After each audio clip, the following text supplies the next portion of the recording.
welcome to another episode of Sideline Banter, brought to you by Women of Fantasy Football. I am Sam Holt, and I am, of course, joined by Derek Tate. Tate, how the hell are you on this lovely Tuesday?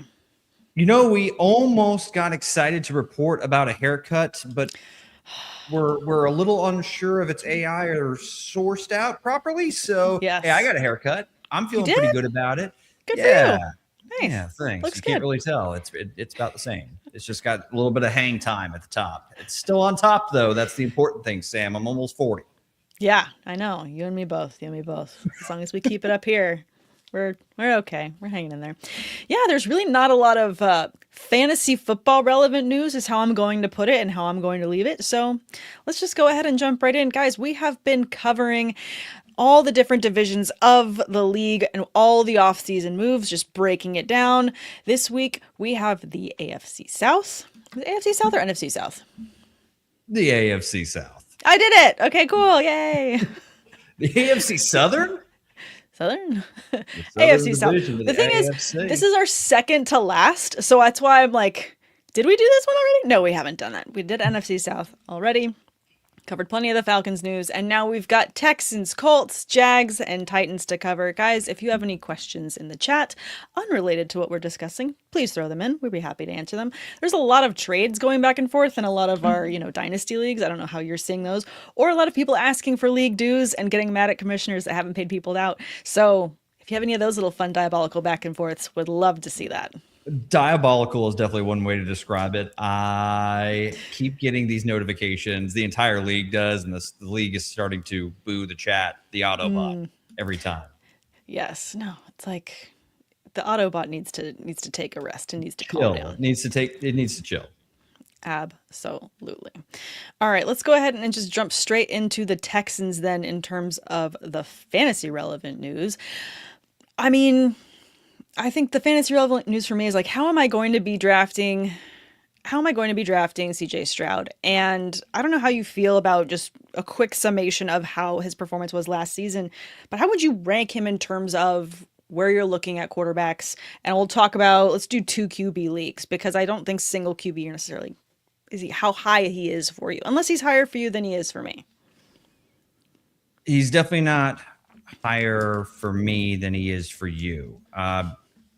I was pretty disappointed with CJ Stroud. And I know that you had 2 rookie receivers that you were trying to integrate into the offense, no Tank Dell, but Nico Collins was there for a very good amount of the time. And while the offensive line isn't elite, I thought it was a little bit better than it was the season prior. And yet Stroud threw for fewer touchdown passes in 2025 than he did in 2024. So, 19 touchdown passes, Sam, with a quarterback that doesn't give you much rushing production. I just don't know what there is to get super excited about. Sure, he's a steady QB2 that can occasionally get you a big week, but it doesn't like separate him from the pack for me from any of the other run-of-the-mill quarterback twos. I'd rather have other higher upside guys. I agree. I think that, honestly, I feel like it's got to get better. Based on what we saw last year, but I don't know what I'm necessarily counting on going into this draft with CJ Stroud. To your point, I'm looking for upside elsewhere. 100%. In particular, if we're going to be rolling in with Nico Collins again, David Montgomery, sure, maybe he's a slight improvement over what they got from the backfield last year. I'm assuming he'll probably work alongside Woody Marks, but yeah, at tight end, they have Dalton Schultz. Sam, that's actually one of the positions I could see the Texans making a move ahead of the upcoming season, potentially in the draft. Oh, okay. I definitely feel like they need some additional offensive weapons. In terms of other adds that they made on offense, they obviously added David Montgomery as well, so we're going to have to talk about him quite a bit. But I'm kind of curious to hear, do you have a tight end in mind saying that you think that they could make a move on one? So I don't think that they're going to go tight end in round 1, and I don't think Kenyon Sadiq will be there anyway when they're on the clock. So I'm thinking a day 2 prospect. Eli Stowers is one that really stands out to me from a pass catching perspective because has a lot of great movement skills, great hands, body control. He's kind of just a big slot wide receiver, Sam. Not a bad thing. for fantasy purposes from a dynasty lens, Eli is somebody I'd keep an eye on, and certainly would be, if I were Nick Caserio of the Texans, he would be on my radar in round 2 or round 3. That's fair. I know a lot of people are going to, guys, if you have more rookie questions as we go through, today's episode, please throw them in the chat. We've got a lot of rookie drafts coming up, as Mr. Scampers points out, with the draft this close, which means lots of rookie drafts get close, which is why you've got a lot of people that are asking for those league fees if you're in Dynasty, because everyone is so itchy and trigger-fingered, ready to draft rookies as soon as we know what team they're on. I get really mad, and really quick as an aside before we keep going into the Texans and what we expect of them in 2026. Sure. I get really pissed when people want to do a rookie draft before the draft. I think that's for the brave. That's for the ludicrous. That's madness. I don't understand. Like, no, absolutely not. Never in my wildest. No, thank you. I don't like to live that dangerously. I'd rather jump out of a plane without a parachute. No, thank you. For particular, the running backs is the position that absolutely devastates you, because they can easily be taken on. If they're a day 2 or day 3 prospect, then they could easily be drafted as a top tier backup or a specific role spell guy. That's why I'm an advocate. As much as I get the itch to do the rookie drafts, as much as everybody else, I think you gotta wait until post NFL draft. Otherwise, it is a bit. How did you phrase it again? I think you should be put in a straitjacket if you want to have your rookie drafts before the draft. No, you should just be, put on a psych hold for sure. Absolutely not. Your commissioner suggests that, you tell him or her, no, thank you. No, thank you. We're moving on. All right, back to the Texans, because I just need to have that little aside. But I think that in terms of offseason moves, besides David Montgomery, I'm not that excited fantasy-wise. I think that the running back position is absolutely one they needed to address, because it was just kind of like ups and downs last season in terms of finding any level of success there. And obviously Montgomery, veteran, but still proved himself more than capable with the Lions. What do you think of him joining this offense? Well, I believe he's going to be the leading ball carrier. Now, what do you do with Woody Marks? Have him learn from a veteran. Probably. But if this offensive line does get a little bit better, and Montgomery, who is a veteran back, even though I kind of am getting like maybe James Conner vibes with him going to the Texans. Not saying that the Texans and the Cardinals or anywhere near each other, but I'm trying to say that Montgomery probably feels like a solid option, although a bit boring. And I could see him losing a little bit of work to Woody Marks, just maybe every rotating series or something like that, Sam. But, I would imagine that Montgomery is going to probably have the leg up heading into the season. No, I definitely think that it's going to be his backfield to lead 100%. I wanted to pull up really quickly because I was like, I know that the rushing game was so lackluster for the Texans, and just do a quick comparison. Woody Marks was the leading rusher last season with 703 rushing yards. David Montgomery had 716 rushing yards as the number 2 behind Jahmyr Gibbs. So even as number 2, he had more rushing yards than Woody Marks did. So I'm just hoping that also means that he also got that off of, he had just slightly more carries, 158 carries than Marks did. Oh, sorry, no, he had that off of less, which I think also says it speaks more to his efficiency than anything else. Well, who do we think's offensive line is better, though, Detroit or Houston's? Detroit. Detroit, yeah. Based on how the box score at the end of the season. Which offense probably generates more scoring opportunities, the one in Detroit or the one in Houston? Probably the one in Detroit. So I get what you're trying to I get your point.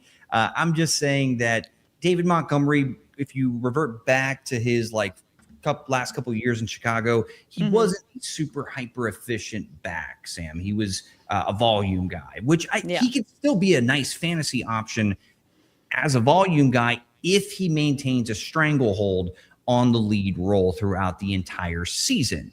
It's just if Montgomery kind of ho-hums his way to, the round 3.8 yards per carry, and Woody Marks has a little bit more juice and shows that, with his, I guess, opportunities that he's going to get when he spells David. That's the only thing that makes me a little bit hesitant to go, all gas, no brakes on David Montgomery as kind of a low-end breakout running back in 2026. Fine, but I don't know. His longest rushing was 72 yards, and Woody Marks was 23. I get it. I mean, you're not going to hear me try to make a compelling case for Woody Marks being a better running back than David Montgomery. The resume's there. I just have the numbers in front of me, so Montgomery had 8 rushing touchdowns, and Woody Marks had 2. The thing is, I'm still thinking that we're probably not going to get super excited about the Texans running back position for fantasy this year. So, that being said, I feel like we have few things to get excited about for the Texans, so I want to give them their flowers. You got a great running back in David Montgomery. Yay! Tiny golf clap. Yeah. I mean, it's more so, does Jaden Higgins or Jalen Knoll or any of the other complimentary receivers kind of emerge as a consistent producer, because that's what could actually elevate CJ Stroud's floor and maybe kind of get him into that like top 12-ish conversation. Sure. But I also don't think they're going to have to score that many points, Sam, because that defense is absolutely filthy. I think that's the thing that fantasy managers have to keep in mind too, in terms of how much do the Texans need to continue to play catch up if their defense is going to continue to be as good. And I feel like all signs point to they're going to be exactly just as good as they were this past season. The hope is that their offense doesn't leave the defense out to dry and not score any points in the interim, because that is essentially was the 2025 season. Yeah. So, I mean, Nico Collins is still a rock solid wide receiver that you can take in round 2. I think I don't want him I don't want him late first, but second round as your wide receiver 1 if you go running back early, or a nice wide receiver 2 if you go 0 running back. Sure. We'll be all right with that. Dalton Schultz again, maybe a top 12 tight end, and that doesn't say a whole lot, but probably somebody you can take at the very, very end of your draft, and you can, plug him in there every now and then. Sure.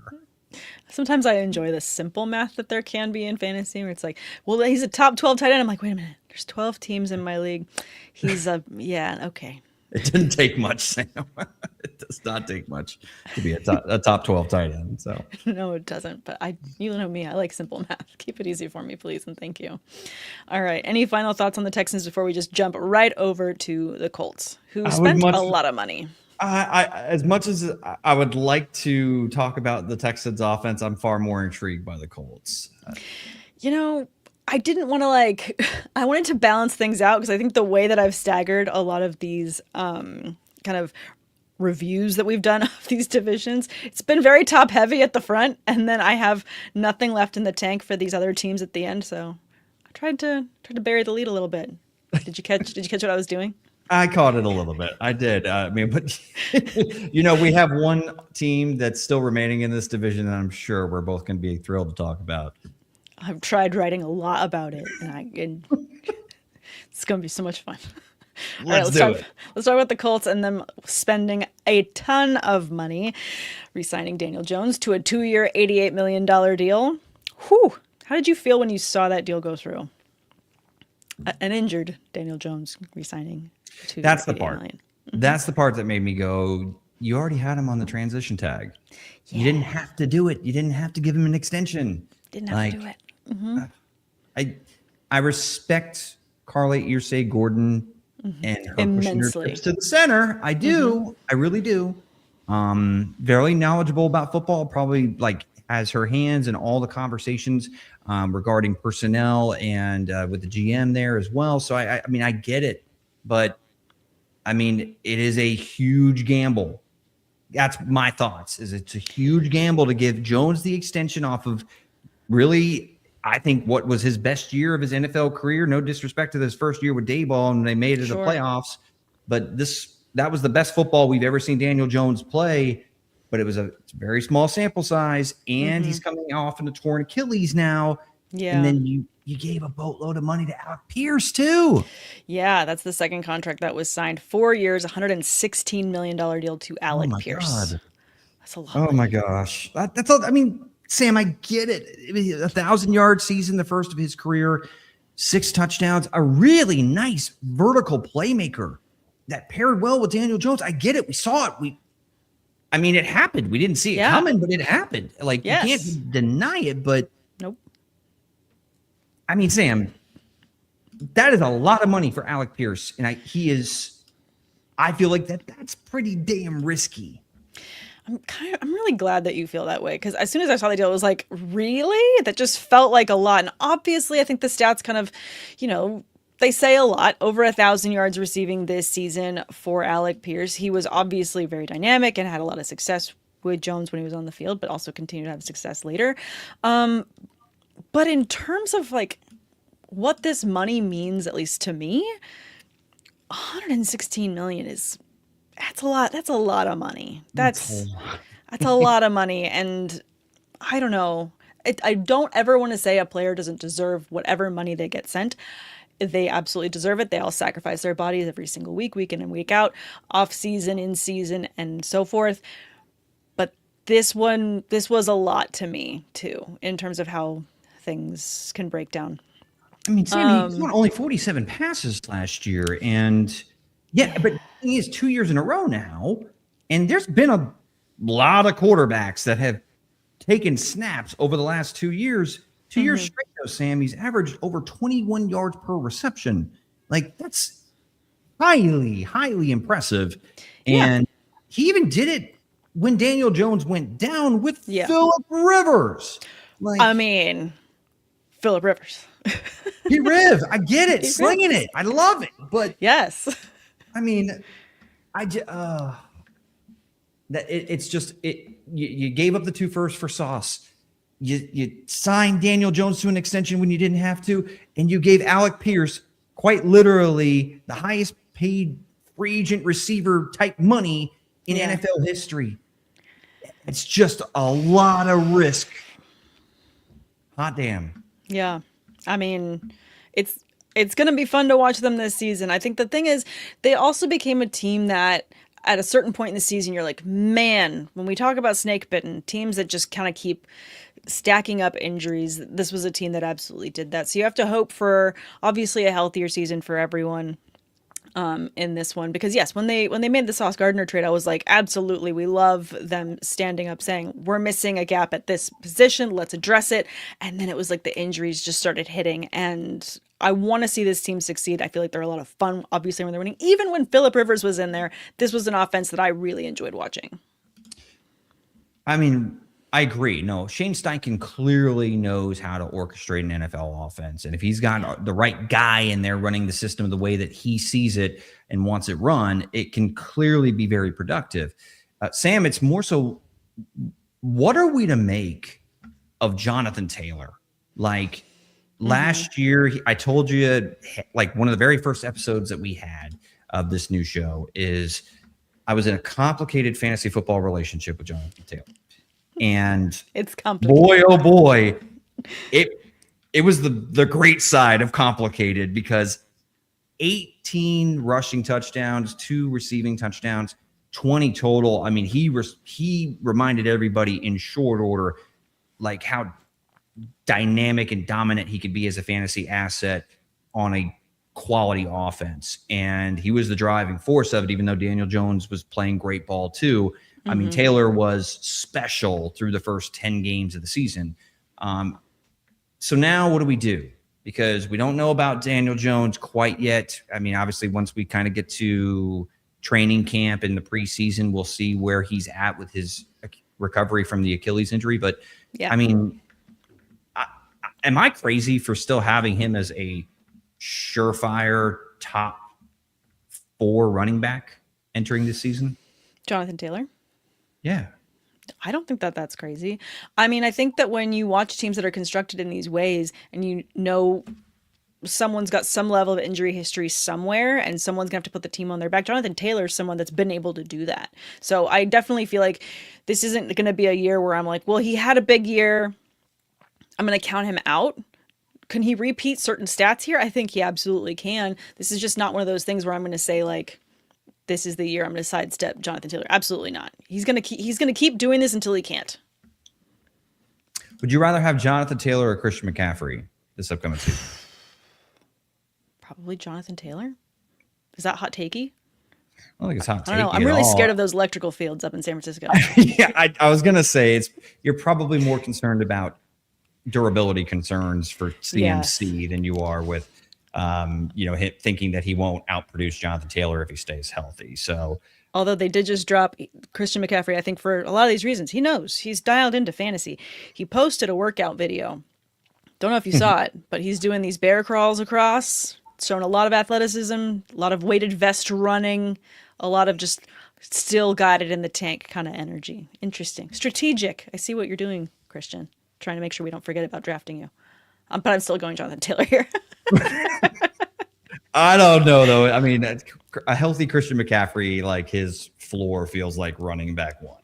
He's that special when he's healthy, but I get it. It's an interesting conversation, though. Like him, Gibbs, Bijan Robinson, and CMC. To me, they feel like the definitive top four.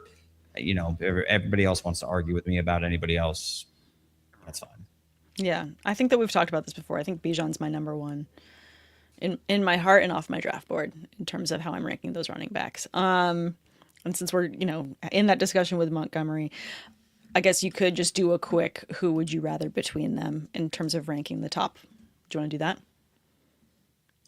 Sure. I mean, sorry, run that back by me again. You hit me with the question. Was that a complicated? I worded it weird, didn't I? Let's go top 4 running backs. So that'd be, Gibbs, Robinson, McCaffrey, and Taylor. How are you ranking them? I mean, the funny thing is Gibbs no longer has Montgomery. Bijan no longer has Algier. Mm-hmm. And I mean, no one's really competing with Taylor or CMC. So they're all kind of alone now. You don't have that, split backfield discussion with any of these 4.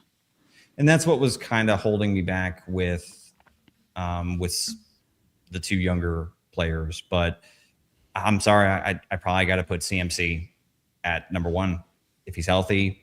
Number 1?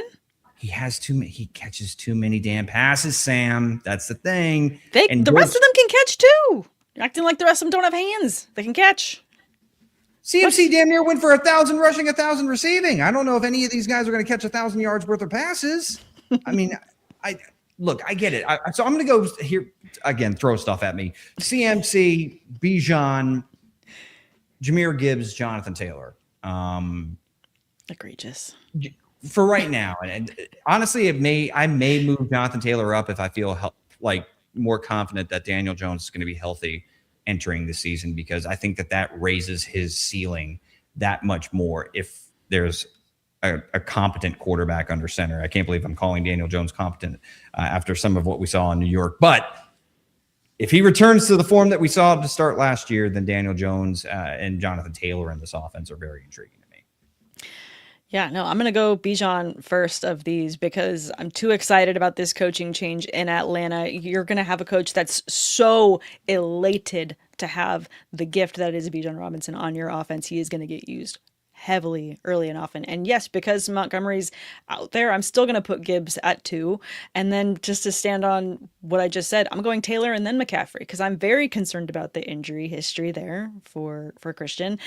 And I do feel like Taylor's in a position with the Colts where he can absolutely lead, even if Daniel Jones is a little bit hampered and coming back. The offense is going to run through Jonathan Taylor. That's going to be a huge amount of workload that he's going to continue to have. So it's fine. I can be right and you can be wrong to begin the season or to begin the off season, or just see. We'll write these in pencil and we'll reevaluate before we start the season. Yeah. We got to wait for the NFL draft before we put these things in ink anyway. And just to touch on the receiver position, though, Sam, Alec Pierce is fine, I guess, as like a wide receiver, like in the 5th or 6th round. Josh Downs, I actually do think Josh Downs is worth a dart throw. And then, by the way, simple advice, just draft Tyler Warren. Love him. Yeah, just draft Tyler Warren. What more would you have wanted to see from him in his rookie year? No, it was a phenomenal performance. Giving a lot of argument to more tight end premium leagues that I want to jump into with talent like his out there. But That'll pretty much probably about do it for us, I guess, on the Colts. You could talk about the fact that they did tackle the edge position quite a bit in terms of, we talked about them spending a lot of money. Another position they addressed, they signed Arden Key from the Titans on a 2-year, $20 million deal, and Michael Clemens, another DE, for 3 years, $17 million deal. So lots of spending this season. And then they went and picked up Simone Biles' husband. So Jonathan Owens. That's how he should be addressed. Nice little fun fact. A little fun fact. Yeah. I feel kind of bad for the Colts because I feel like they were one of the ones in the market for Trey Hendrickson, and the Baltimore Ravens pulling shiesty moves. The medical reports was never gonna pass anyways because he just had surgery, and that immediately pulled the rug out from underneath the Colts and every other team that was in the market for Trey Hendrickson. So, unfortunate. Sad and unfortunate. All right, let's talk about the Jags.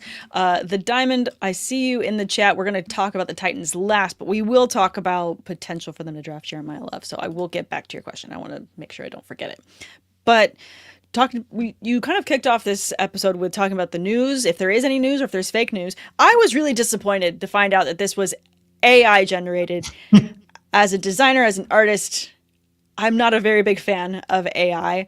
And when I saw that Trevor Lawrence got a haircut, I was like, oh man, repost. This is going to be his year. And then I found out fake news. I was sad. I thought the haircut looked pretty good. It looked good. It looked really good. And I'm like, all right, T-Law. Mixing it up.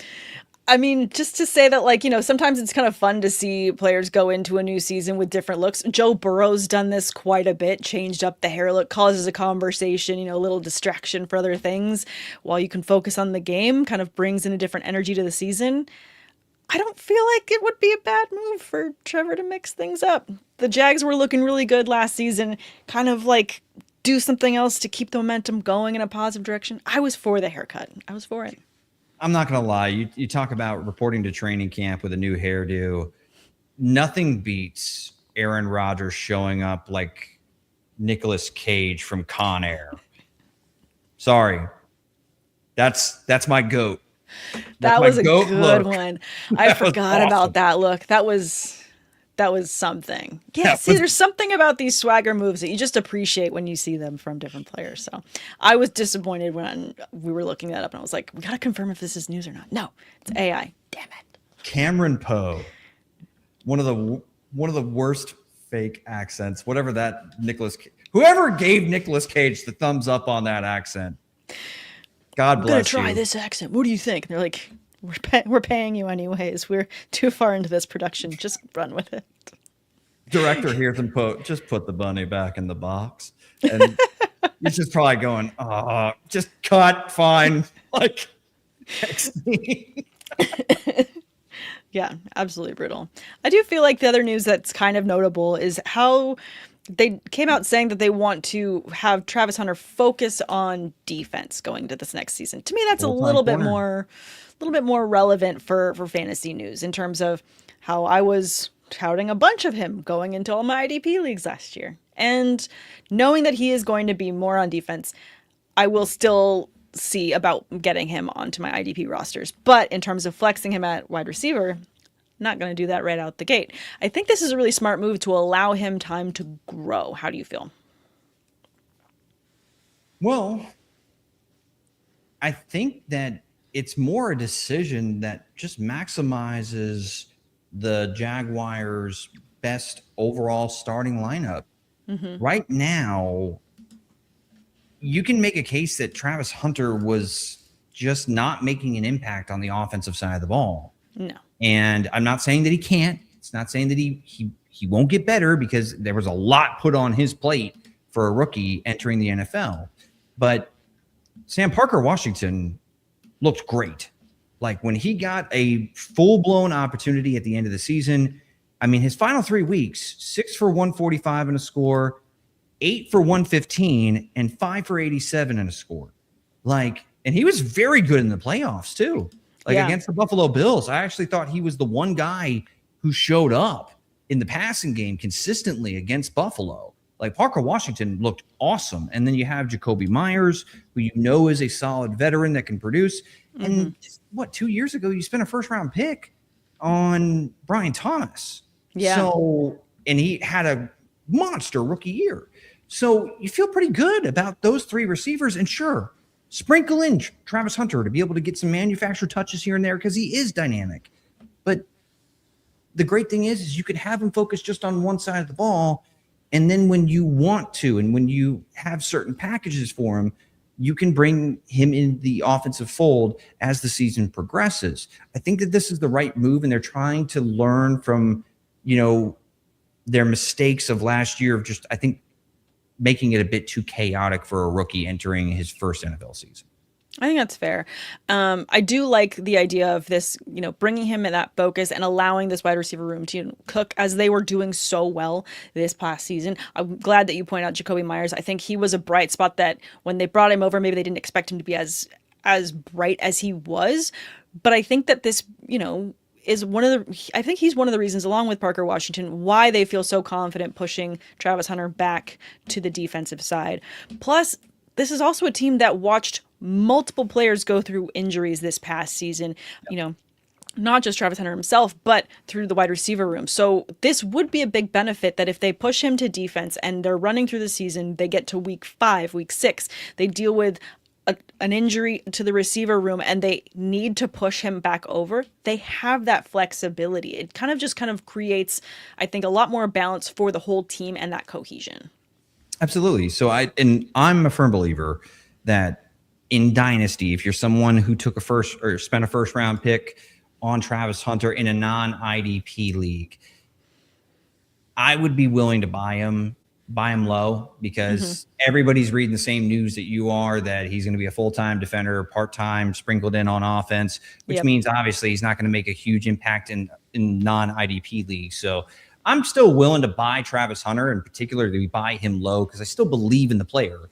It's just, I think you're going to have to certainly limit your expectations for 2026 because they have a good trio of wide receivers that I think, now we can kind of segue this into the Trevor Lawrence discussion.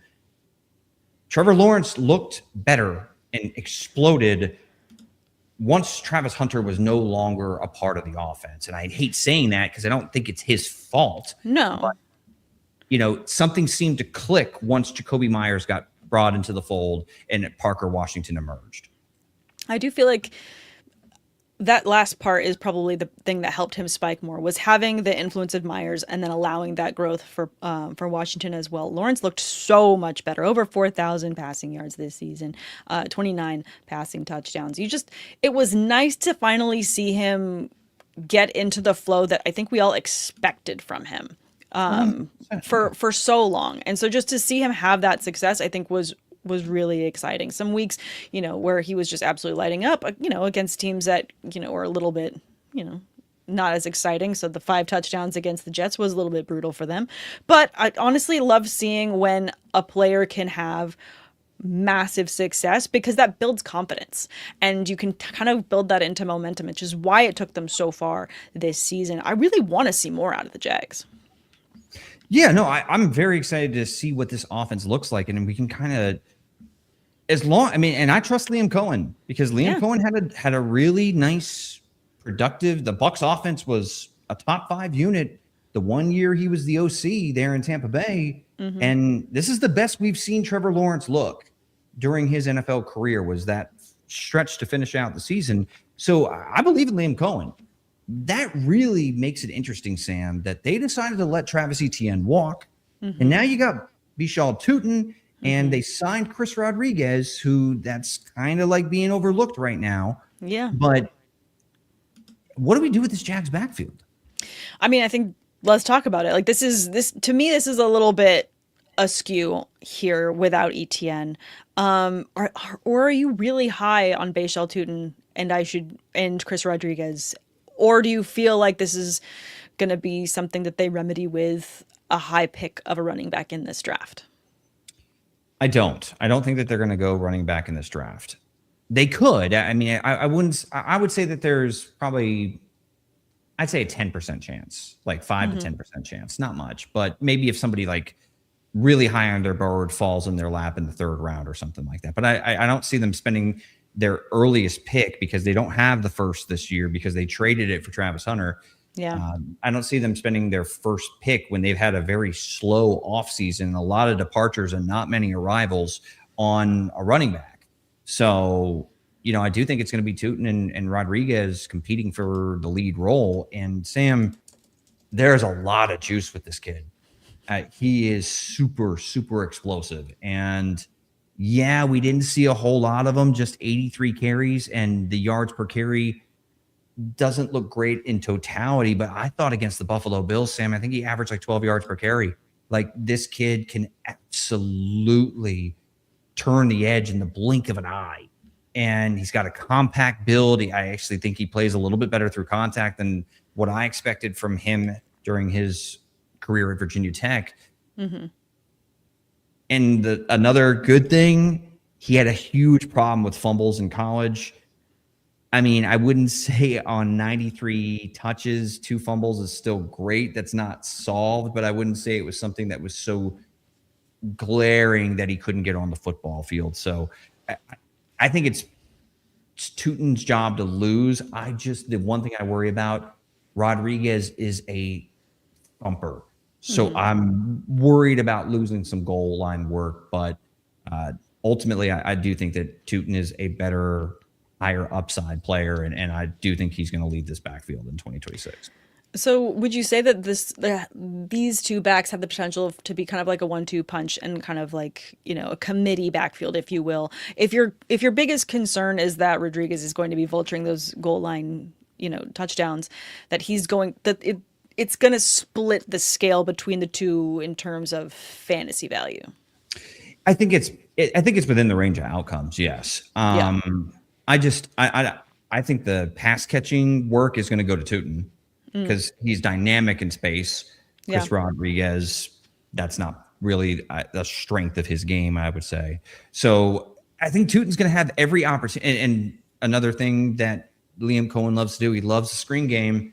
So I could see the screen game. A lot of that went to ETN last year, and ETN was the lead guy. But I see a lot of that going to Tootin, which should raise his floor from a PPR lens and some of those explosive plays in the passing game to go along with his what I think could be a dynamic rushing attack if he takes the next step. So, yeah, Tootin's the guy I'm going to be targeting. But I do think that Chris Rodriguez is worth a late round flyer, just in case this does turn into a 50-50 split and he earns the goal line work. I think that's fair. I mean, in terms of how you're valuing them both, and if you're in a league that maybe like, I wouldn't say you're going 0 RB, but you're going late, maybe robust RB, so you take someone at the top and then you give a long break. These two could be really interesting late value for how they play them. 100%. Absolutely. I mean, and it's an offense I want shares of. Sure. So if you get them both at a discounted price, yeah, absolutely. Yeah, I'm really curious to see how they handle this draft, because I think another position that would be interesting to see if they were to, bolster would be the tight end position, because Brenton Strange, I think, had some moments. I just feel like if they're not going to go out and get a running back here, and they're kind of leaning into this more high-powered offense, what if they bring in another tight end here and kind of mix it up and get some additional pass catchers available for Lawrence? Like, just what if? I'm not saying that just because I know we have a lot of people that play tight end premium and maybe really enjoy that, but just curious. I mean, Sam, Brenton Strange averaged 5 targets per game and just under 4 receptions per game this past year. I thought he looked Trevor Lawrence was very comfortable checking the ball down to him regularly. So I don't see it as a huge need. I actually think Brenton Strange looked good. I want more. I just want more points. Is that selfish of me? That I just want more fantasy points? Yeah, I mean, and if you're going to do that, then if you're going to go, okay, let's say if you're going to be spiteful, Sam, then let's talk about it. If you're gonna,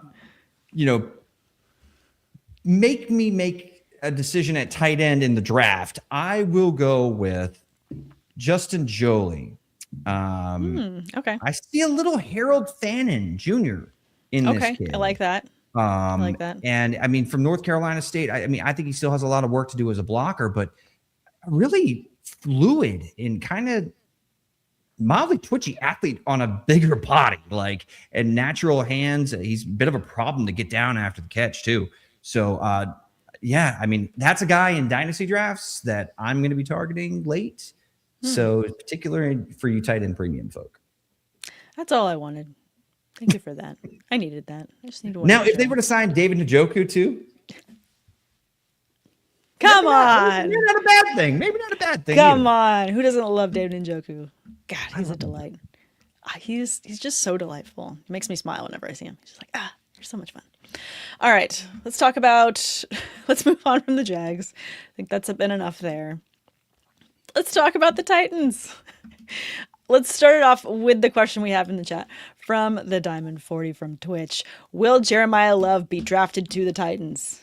Tate, you are my biggest source of draft knowledge here. You go into it on a different level. Could you see this being a pick that they make? Is it the pick that I would make if I'm the Titans GM? Yeah. No, I wouldn't. Strictly because I don't think you're a Jeremiah Love away from being able to be competitive. I think that look, and Robert Saleh, what does he coach, Sam? Defense. Yeah. Defense guy. And last year, what he was forced to try to coach when he lost Nick Bosa and Fred Warner and Mykel Williams, all kinds of talent all across the place. Oh my God. That man coached his ass off with, a lot of like backups and even practice squad players at times, and he made it work. I think you have an opportunity, as high as they're picking at number 4 overall, to really get a dynamic defensive player, specifically a front 7 guy. Mm-hmm. That's where I see Saleh going. I know that he traded our boy Meatloaf, Devondre Sweat for. Yes. I just love saying his nickname. Anytime I get a chance to talk about Devondre Sweat, it's going to bring a smile to my face.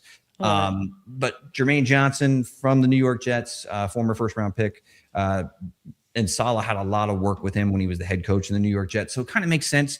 But I still think that they could use another front 7 guy. And that's where it's like, are you really going to pass on David Bailey or Arvell Reese?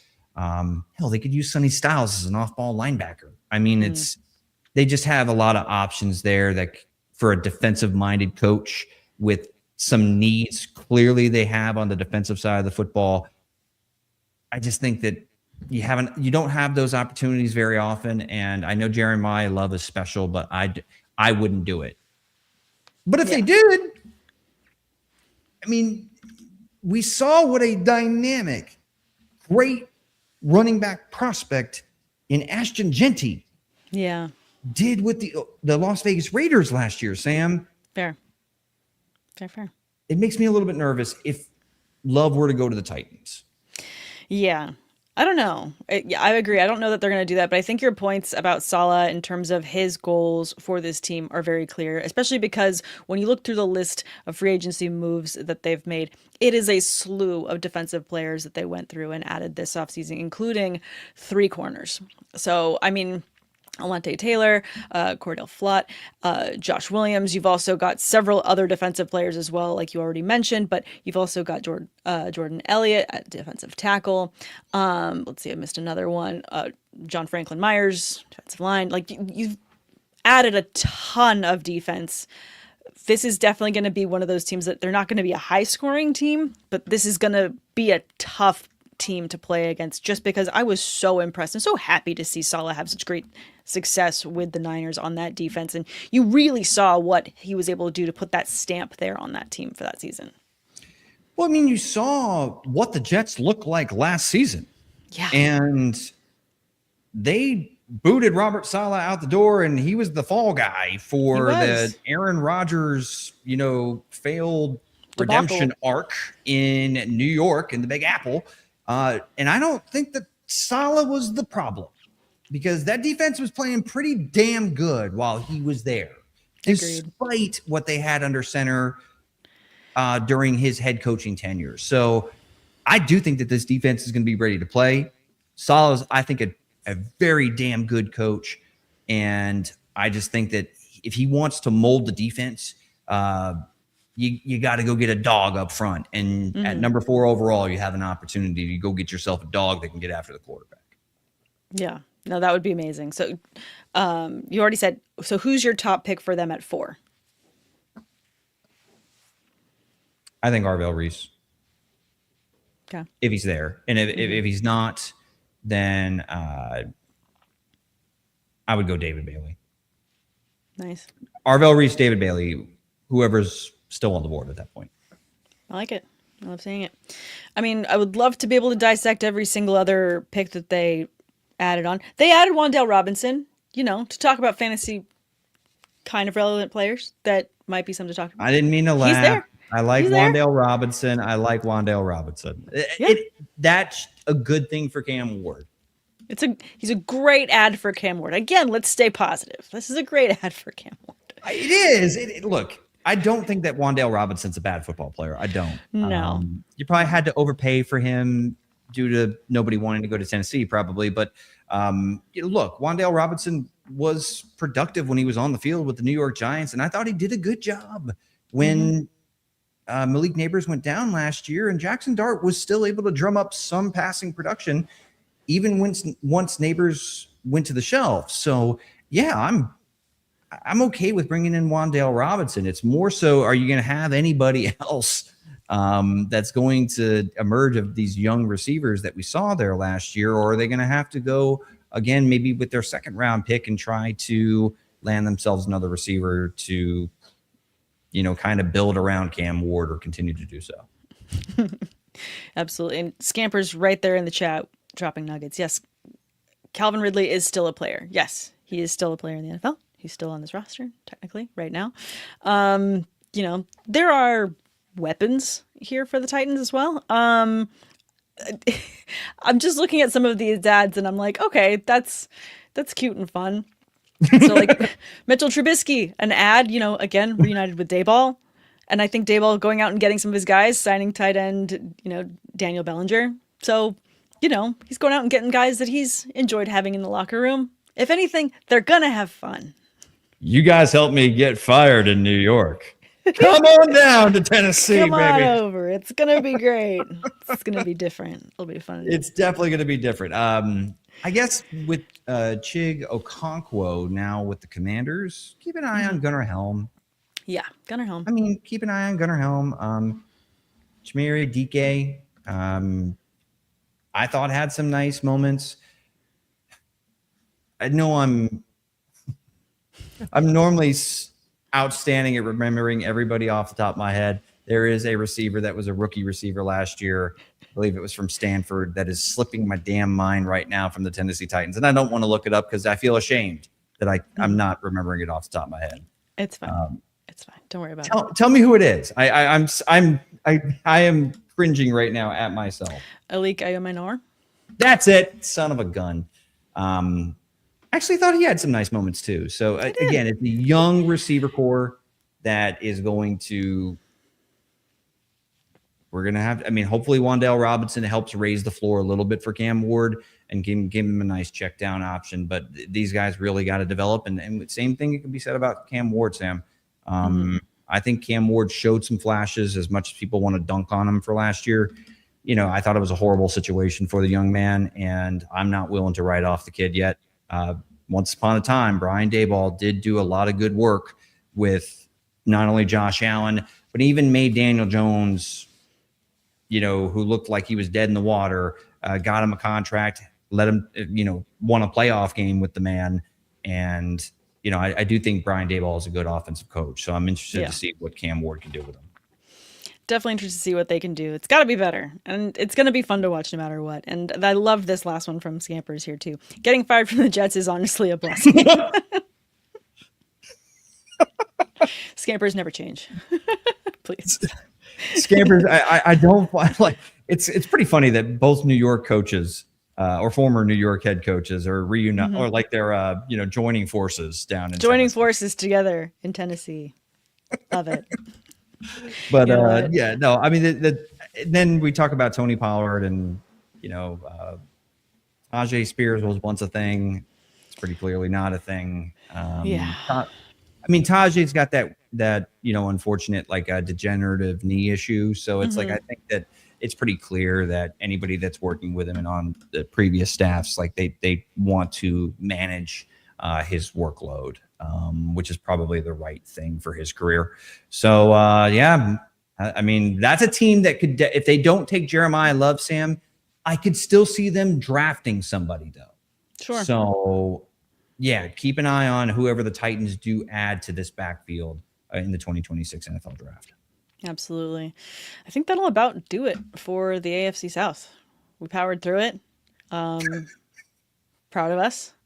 And, this was all done strategically in an order so that next week we're going to end on the AFC North, not because I'm just a big Steelers fan, but it lines up well with the draft, which is going to be in Pittsburgh, which sadly we are not going to be going to. However, we will take the opportunity that Tuesday to give you, Tate, the time to go through some of your top favorite picks that you want to make sure people write down on their Post-it notes as they take into their draft, just to keep an eye on players fantasy-wise. We're really excited to see find homes with different teams.